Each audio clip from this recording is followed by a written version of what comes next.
maintenant, journée médiatique fort chargée. Le premier ministre Carney était dans la bâtisse un peu plus tôt cet après-midi. Content de vous voir sur place, les gars. Ça va être historique, ça va être formidable et ça va être Yes Savage. C'était qui ça? Tout le monde se le demandait il y a 2 mois à peine encore. Et il va ouvrir les hostilités à la faveur des Jays demain soir. Oui, ça a été confirmé par le gérant John Schneider, JC, lors de son point de presse. C'est quand même impressionnant hein, parce que il savait que j'ai lancé le match 2 contre les Yankees, le match 2 contre les Mariners, le match 6 contre les Mariners, alors qu'on faisait face à l'élimination. Et on dit, bon, ben vas-y donc pour le premier match de la Série mondiale. Alors, ce sera lui demain dans le premier match. Le jeune homme vit le rêve, ça c'est sûr et certain, mais il y a une raison pour laquelle on a confiance en lui donnant la balle pour une telle situation. Et c'est lui qui, je pense que John Schneider a le plus confiance présentement. Puis les Dodgers ne l'ont jamais vu.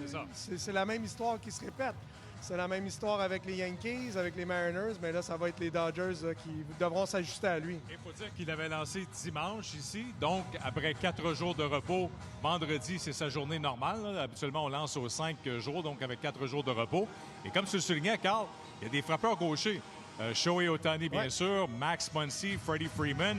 Alors là, il pourrait peut-être exploiter sa balle fronde contre ses frappeurs. Ça va prendre un certain temps. Ça va prendre un certain temps, au moins un tour au bâton avant de pouvoir s'ajuster à lui. Puis le petit gars, on dirait qu'il y a du sang. Je veux dire, il y a de la glace dans les veines. Il y a un pouls.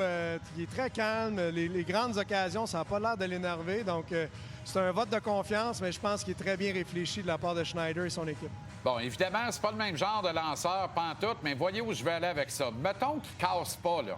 Mettons qu'il casse pas pantoute, qu'il est ultra dominant. Genre, il lance comme un gars qui peut être joueur par excellence de la série. Est-ce qu'on pourrait le voir? Est-ce que ça pourrait être le Madison Bumgarner de 2025? On pourrait-tu le voir match 1, match 4, puis match 7 si nécessaire? Moi, je pense que non. La raison, c'est qu'on a été tellement prudent, JC, cette saison avec la progression de Yesavage qu'on ne prendra pas la chance là, de le faire lancer 3 fois en si peu de temps au mois d'octobre. On va le voir au moins 2 fois, mais je pense pas qu'on le verrait 3 fois. Si on a peut-être l'occasion de le voir 3 fois, c'est peut-être en relève du match numéro 7 pour une manche, maximum 2, j'ai l'impression. Mais ce serait beaucoup demandé là, pour le jeune homme. Parce que le match 4, là, il y a quand même 5 jours d'écart entre les deux. Là. Donc, on maintient, je pitch aux 5 jours. Là. Ça tient la route pour match 1 et match 4. Là, t'sais. Après ça, le match 7, bien là, écoute-moi bien, là. Je veux pas savoir quel âge que t'as puis quel mois qu'on est dans l'année. Armand, c'est le match numéro 7 de la Série mondiale. Ah ouais, ça bute. Puis ça sera Tommy John après s'il faut. De toute façon, on va te couvrir de 120 millions tout de suite. Mais je te dis pas que c'est impossible. C'est juste que c'est sûr qu'à ce moment-là, on limiterait quand même le nombre de tirs parce que c'est ce qu'on a fait pendant toute la saison. Alors, pour être là pour 3 manches, pourquoi pas? Mais avant de parler du match 7, ça prend une bonne performance lors du match 1 demain soir. Bon OK. Là, je pense que c'est confirmé. Bichette est de l'alignement final de 26 joueurs pour la Série mondiale. C'est ça? On va le savoir demain matin. On a jusqu'à 10 heures. Le signe encourageant, on était sur le terrain, Carl et moi. Bichette pratiquant encore une fois au 2e but.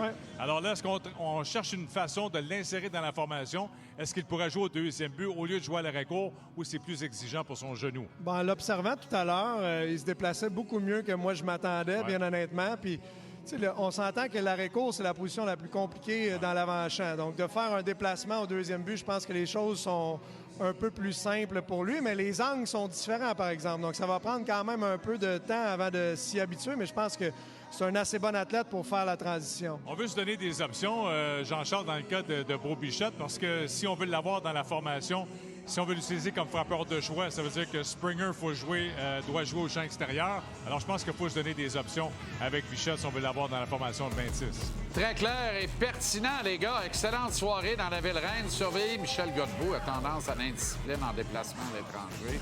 Et on se reparle demain en avant-match avec grand plaisir. Merci, JC. Merci, JC.